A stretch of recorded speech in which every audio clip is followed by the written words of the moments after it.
Hey, I'm Kev and welcome back to MXGP Pro and the final round of the season.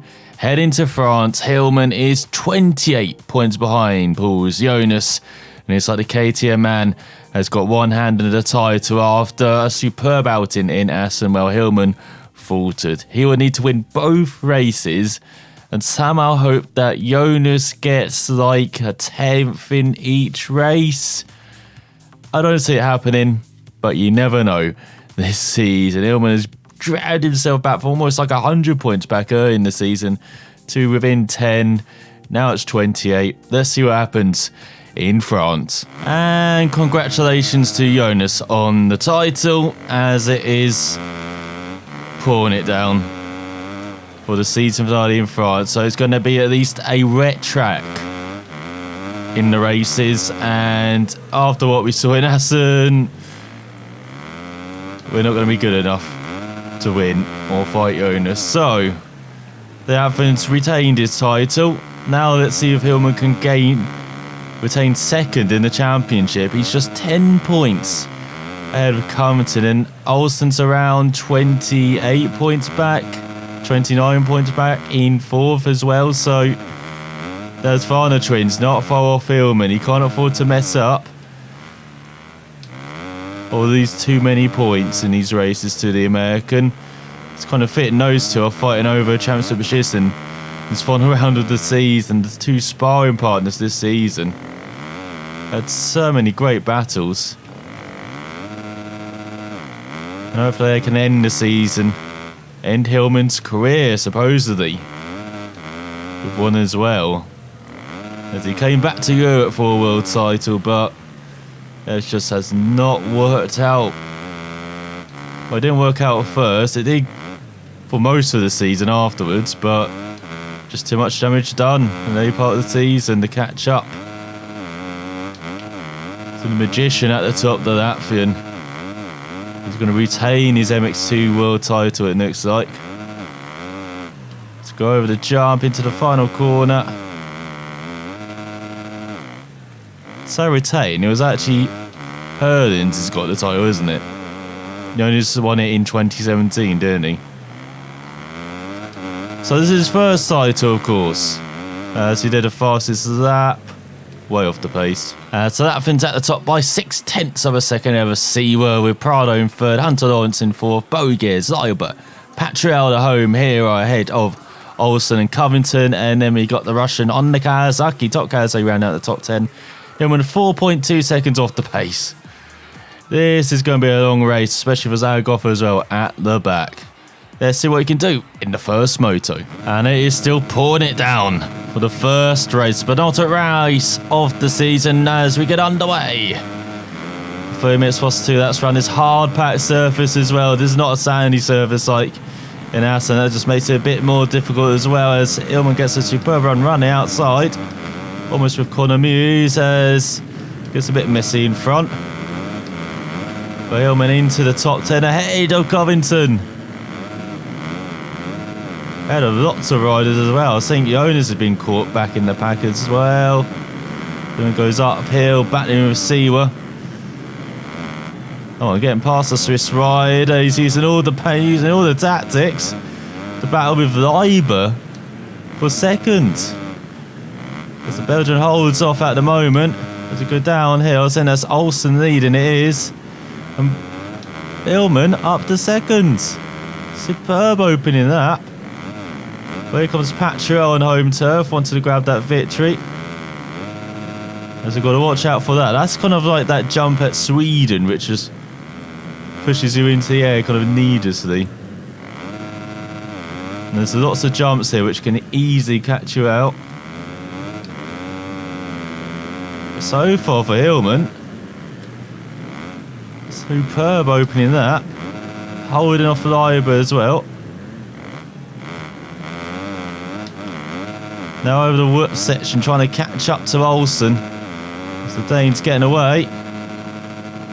As we go into the final corner, with lots of wheel spin, of course. Hillman in second, so let's see This race plays out. It's not as far as we perhaps want to battle with. But we won't mind. As long as we're battling with someone and battling for the lead as well. As where else Leiber come from? He's taking a different circuit there. Trying next second. Leon holds on. Pretty strong in this first section. Just let's say that. Made a Horlicks. For that last part. Not so good over that jump there. It's a little bit wide. Keeps the bike in just about. As we go uphill.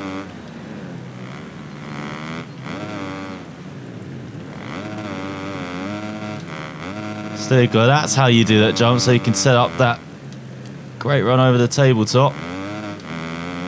And downhill. Don't carry too much speed. Don't be sliding too much at the end either. For a hard-packed surface, this is surprisingly receptive, much more receptive than the Assen surface, the sandy surface from last time. This Leiber still wants to battle for second. It's letting Olsen get away though. I'm not sure the Belgium is thinking perhaps wise in these opening laps. Sure you want to work to get up, to catch up to Olsen rather than just battle over second and let Dane get away. And go downhill. But we're not quite got the pace. I know that left-hander much better avoiding the jump. And then Hillman's good in this section. When he's a good jump. Oh, look at that, easy. With the leaning. And avoid the jump like Olsen in front. You can see right on the back of the Dane. Go over the jumps. Downhill. Not close enough to make a dive, but close enough to honk his horn. As battle is commencing then for the lead. So over the jump, yes, nicely done. Oh, nicely over that jump as well. Then we're getting into a groove here. Because then he was 4 seconds off the pace in practice. Because then he's just come off a terrible performance in the wet in Assen. Kawasaki have found something between Assen and here. Did they anticipate the wet? Obviously have.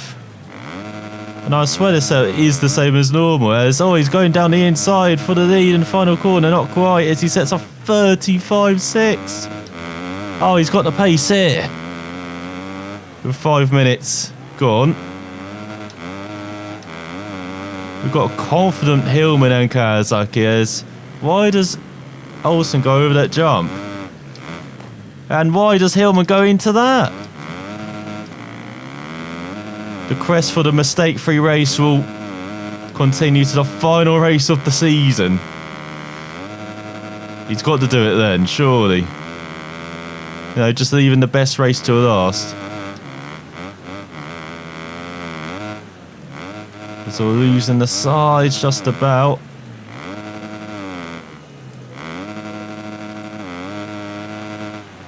That's not too bad for that section. See how quickly he gains on Olsen now. He's got no speed over that section. Had to lean back slightly to make that next jump. To go downhill. You see a couple of seconds behind the Dane. Oh, trailed the brakes beautifully there. Managed to get the bike turned. Not as good in that right hand, as you can see, lots of water there. Wherever else, Hillman seems to have pace. Almost a total opposite of Assen, where he had one fast section where he had pace. Everywhere else, though, we don't talk about it. As he's just a couple of seconds back.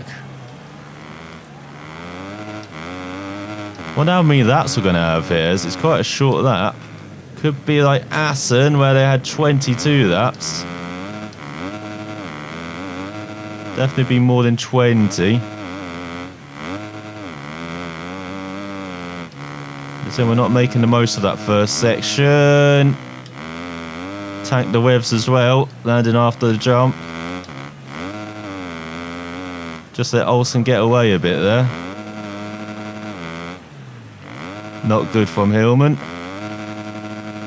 I much prefer this French circuit to the other one. It has a beautiful flow, that first section. Well, it gets a bit messy and tighter. We've got some very challenging sections, some challenging jumps as well. Some real rhythm required. A bit like the other French circuit, but not as tight in the middle section. Not as difficult. The hard packed surface, especially considering the rain here. You can see it's pouring it down. We've got some big jumps as well. On the bikes that's susceptible on the landing over them, but so far no real issues. As I said, Hillman's got pace around here as he sets a 37. Hasn't been close to match that 35 at the moment. Well, he's just regaining his rhythm after the early mistake. He's leading him to slide through that corner now because he's under turn the bike a bit more. Make sure he's not getting into the outside. So that's maybe costing him some time as that's a poor section again. Needs to get better there.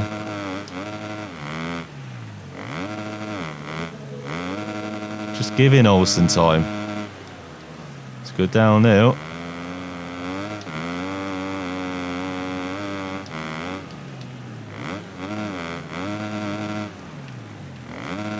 So over that section, then accelerate into the next section, that's better. And over the left hand, and we're taking some big jumps now. Definitely getting that confidence back.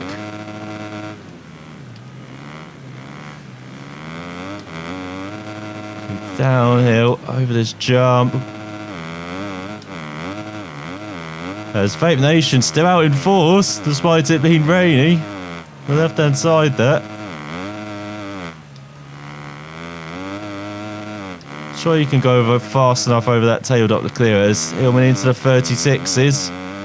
As we approach the end of the first third of the race, it's been a fantastic opening.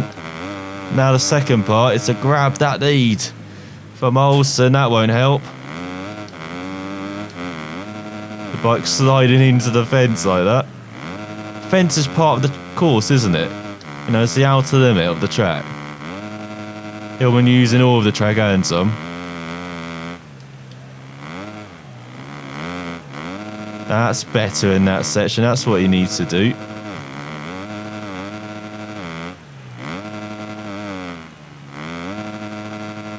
He's very aggressive in that section. It pays off. Getting quite a lot of time on Olsen. And then runs wide in the next section. He needs to be careful in that left hand. He's been very poor in that corner. You can see that's just cost him for the whole of the rest of the section. Needs to be better there.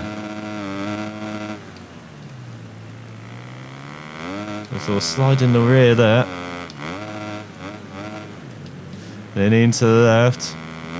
Or into the right, should I say. Always looks like a struggle. And this whoop section not as bad as in Assen. This all massive jump clears the tabletop. Elton gained loads of time there as he does a low 36. He's within wrestling distance of Olsen.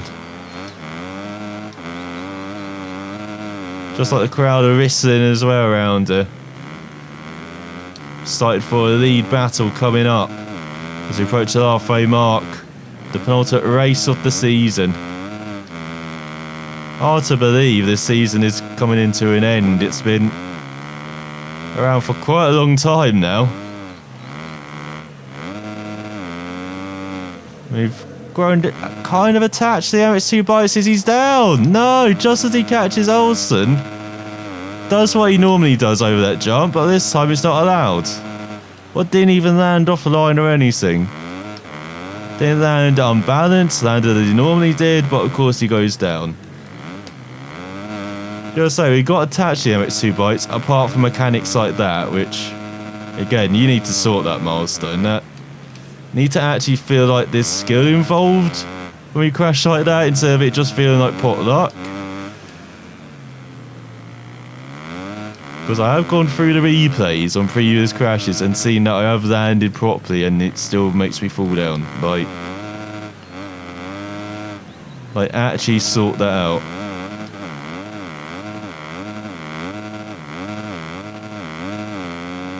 Someone again very good over that last section. Again clears that final tabletop. Still does a 37 to break that crash. So he's still within a couple of seconds of Olsen. Hunting down the Dane as he goes past this crew. I love seeing him showing off as well, getting on the power, we're getting that rear end out.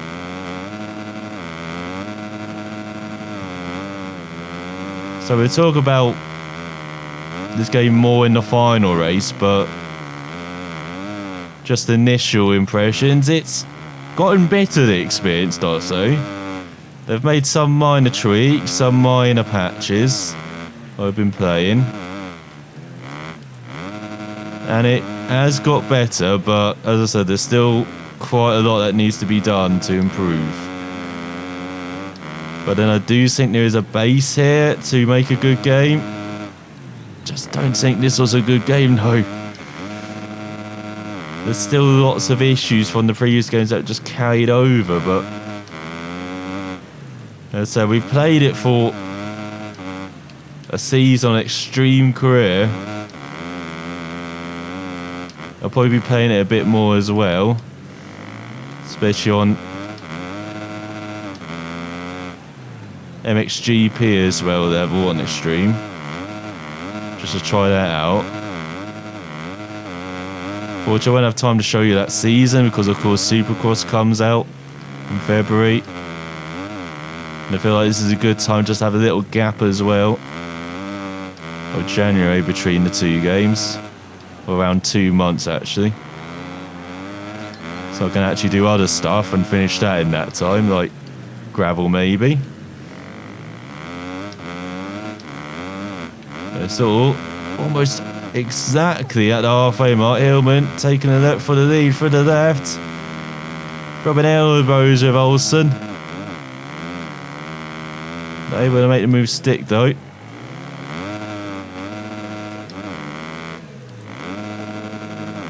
But we definitely will be trying out the MXGP bikes before we see the end of MXGP Pro. So Hillman around the outside, whips in front of Olsen. That was rude. Well, that's the lead. But for how long? Olsen takes it back immediately. Look at it, exactly the same technique over that jump. Hillman got the inside. Olsen cuts back. Oh, the day. This is ending exactly how it began, of course, in Qatar. These two fighting in the second race. Didn't become the best of friends there. Expect they're still not the best of friends. As Olsen's trying to push Hillman right everywhere. He out jumps himself. Hillman once again just cuts across Olsen. So they've both been very rude to each other. But they're still both maintaining a gap to third. And for Hillman, it is the lead going into the second half of this race. Let's see if he has the pace to pull away. No doubt he has. But he's made a couple of silly mistakes. Well, one silly mistake. The other one, debatable. At least in my eyes. Is that traffic to the right hand side? Can't be thinking about that already, surely.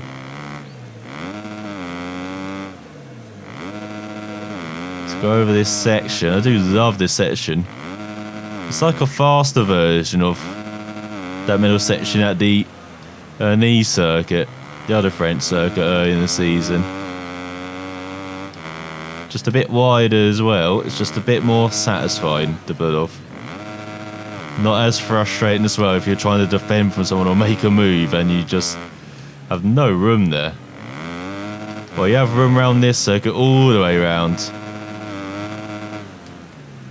It's a fun circuit. Great flow, as I said earlier. Even in the wet. Actually, it's probably a bit more fun in the wet because you've got the sliding going on. Imagine in the dry with the hard packed surface, you don't get this much sliding, but really great fun. And Hillman flying at the front. Almost went towards the stars over that jump.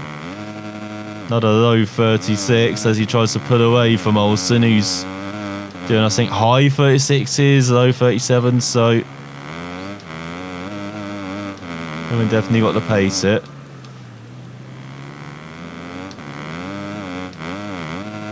As we approach the final third of this race, this is really flown by as well, this race. Crazy to think. We've already done 14 laps, I think, off the top of my head. 13 laps, more likely. And being on the 14th lap.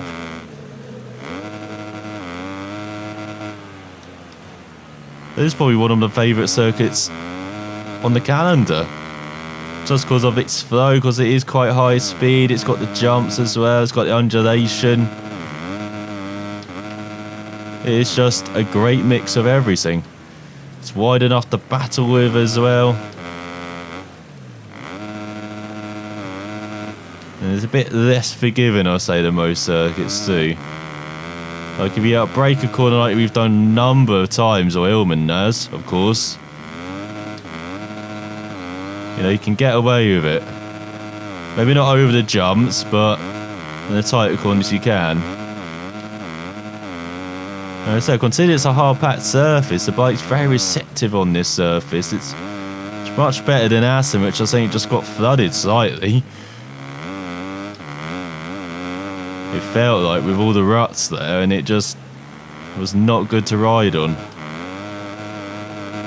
But this track is. Imagine if it was the same conditions as Assen, it would be a bit more difficult. The drying track, more established ruts, but it's been a bit more of a slosh. The sort of surface, it's great. So Russians get the holiday home, heading into the final third of the race.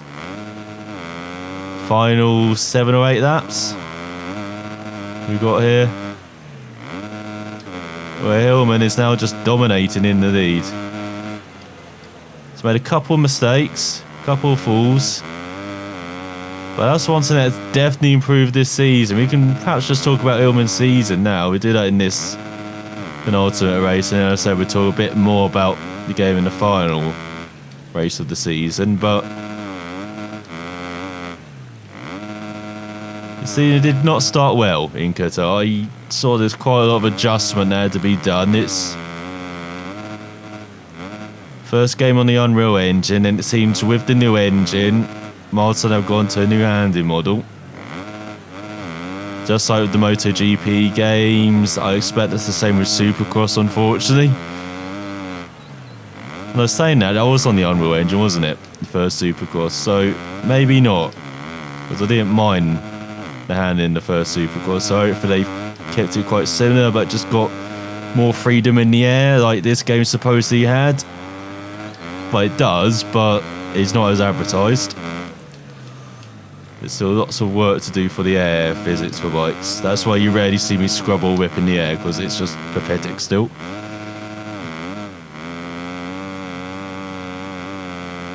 Plus, with that mechanic of landing as well, most of the time you're just going to fall. At least in my experience, I've just been falling. I'm not the greatest at landing though, so that's why you don't see many scrubs or whips, unfortunately. During the corners, no doubt, we do like to get the old rear end out, but in the air, still not a big fan of it. Like I imagine quite a lot of people are as well. At least from what I've read online. But anyway, Hillman season. And Qatar was definitely a learning curve. Same with, I think it was Indonesia and Thailand where it was wet. Well, Indonesia was definitely wet, and that was very tough as well. And that's still when we're trying to get settings as well. The setup was very stiff and rigid, and just did not quite have the flexibility in the bike to ride like this. Didn't have the movement at the rear, the grip at the rear, the traction. Just lots of things had to improve. He does the fastest lap, Hillman, 35.5 now. But that came mostly in the Netherlands, in the first Netherlands round, on that sandy surface. Tried a few things. I mean, the setup had been changed, you know, from Qatar onwards. But that was the breakthrough there in the first Netherlands race on that sandy surface. We kept basically the same setup since then. Then, of course, the next breakthrough was the first French round, where we went for this incredibly soft setting, which seems to have actually been the way to go now. I mean, this basically been the setup we've been using for the final third of the season, and Hillman has closed the gap in the championship from, I think it was around 2 race wins to what it is now, just over a race win. Now it's just going to be around a race win or just under into the final race. So it's just a shame we didn't find this out earlier in the season. Again, I'm not the best at setting up bikes. I just have a basic knowledge of how things are meant to happen. And of course, knowledge with the milestone games as well, how their setups work and how the settings work as well. I know it took a while just to learn it with this physics model, and again, I'm not a setup guru. This is probably not the best setup either, so still got lots to learn. For Supercross 2 coming up. Once again, we try and I might just use this basic setup. Might have to go back to the first Supercross as well and look at the setups I used then as well. But I think I didn't bother with setups. I think I just basically used the basic setups and then just upgraded the bike. That's how I got around it. Of course, I've tried to avoid that here. I think the only thing we've upgraded on this bike might be suspension. So I'm not using the basic suspension. So we've got a slight upgrade there because they made it definitely a bit harder with a patch, just like they did with MotoGP 18. So I wasn't quite keeping up with pace, so I had to upgrade something. I think it was just suspension. Or it might have just been tyres. It was just one part we've upgraded, that's it. Once again, it was just a bit slow out of the box, unfortunately. I hope they introduce a slide of Supercross 2 like they did for MotoGP. Definitely needed that. So just having extreme, pro, normal difficulties or beginner difficulty. Next up, had aggression sliders. Alright. Hillman's got into quite a few fights with opponents. Of course, I talked about Olsen at the beginning of the year. Battled a lot with his teammate Covington, and one of the breakthrough wins this year as well, which gave Hillman belief, was that win in Mexico in, I think it was the second race. Had a bit of a mare in the first race, didn't he? But in the second race, batting Covington, coming through on, I think it was the penultimate lap to take the lead and the win. That's definitely one of the favourite races of the season because he made so many mistakes as well that race. Like every time he got in the march, it was one of those races. Every time he got close to someone and he was taking time out, he made a mistake. He fell down. We've had quite a few of those races this season. I think particularly 2 Switzerland rounds, which in the end killed some momentum. And maybe also contributed to him losing the title as well in this final third of the season.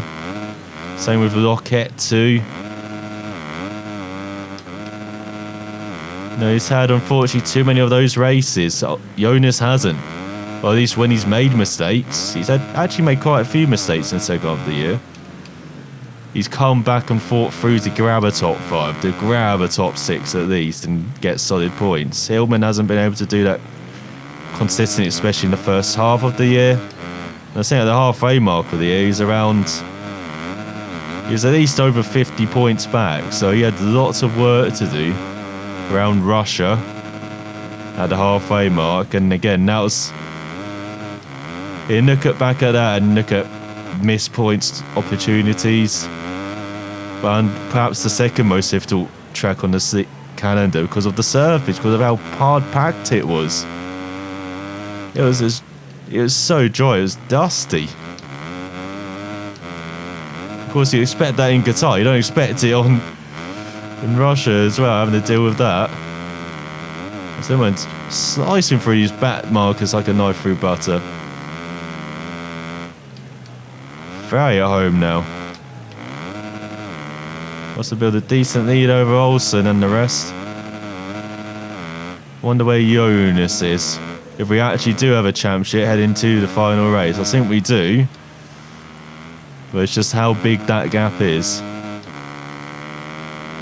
So for Hillman in the second half of the year, yeah, definitely look at Czech Republic. Look at Switzerland. He had pace in abundance in qualifying, but way too many mistakes in the race. Of course, made up for it in Sweden, where he, just like here, had a lack of pace in qualifying, but just got it together in the race. A couple of superb outings. Again, Sweden will have to be up there for... I think it's a whole weekend package. I think Sweden actually is perhaps the best. I mean, he's had dominant performances in like Argentina, I said Netherlands earlier.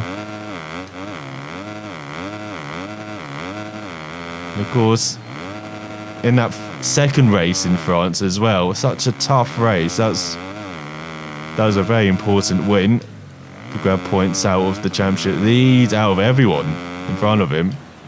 Remember, for most of the season, he's been the 5th out of 5 at the top. You know, it's just recently in the second half of the year, he's got past Prado, he's dropped back in the second half of the season, ahead of Olsen eventually, just a few races ago. Same for Covington as well. It's been, as I said, he's just been clawing his way back this year. Unfortunately, he's just run out of time, as they've made quite a few silly mistakes in races recently. Not least in that first race in Assen, where he's set for like 6th or 7th and then just fell to pieces and made so many mistakes. Coming out in 10th, that was perhaps the final nail in the championship coffin, but you can definitely be proud of his performance here with 3 laps to go. And it's going to be a shame that the old man, it's like he's retiring after this season. Going to be someone new heading to Supercross, I hear, heading to America. Well, I say heading to America, I might already be in America. Who knows?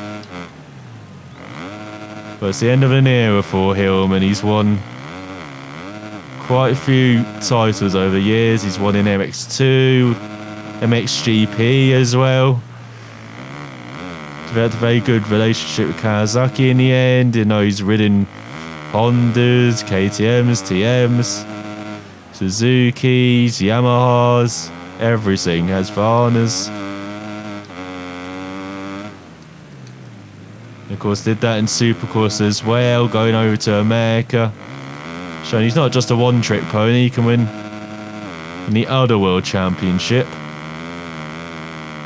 I do find that a bit weird how Supercross and this have kind of equal World Championship status.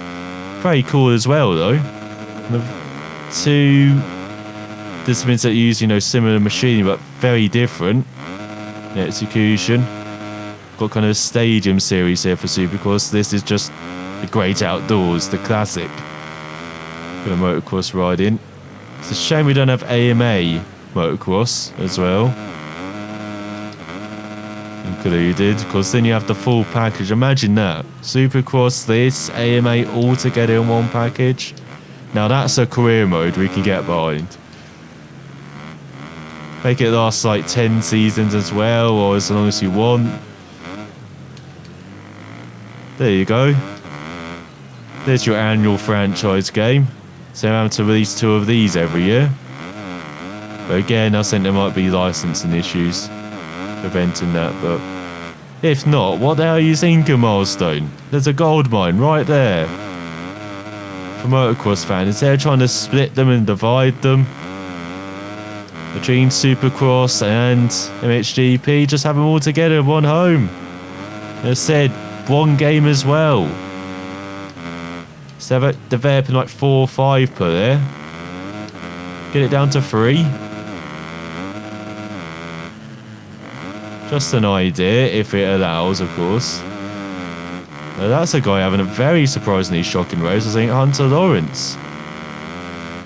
Top 10 in the championship. He's been close to seal on occasion, but you're straight in it. In no man's land. Once again, after this superb qualifying, I think Suzuka are definitely up there for best qualifiers of the year, along with the KTMs and Husqvarnas. Well, they've been the big 3 in qualifying, but in the race, it's been Husqvarna, KTM, and this Kawasaki. With guest appearances from the Suzukis, from Yamaha as well, with Patrell, even with Osland. And then, of course, with the Suzukis as well. See, we're getting podiums. I think Hunter Lawrence hasn't got a podium, but he's got top 5 finishes. Stray might have sneaked a podium actually early in the year, but I think it's mainly been top 5s. It's been best results, but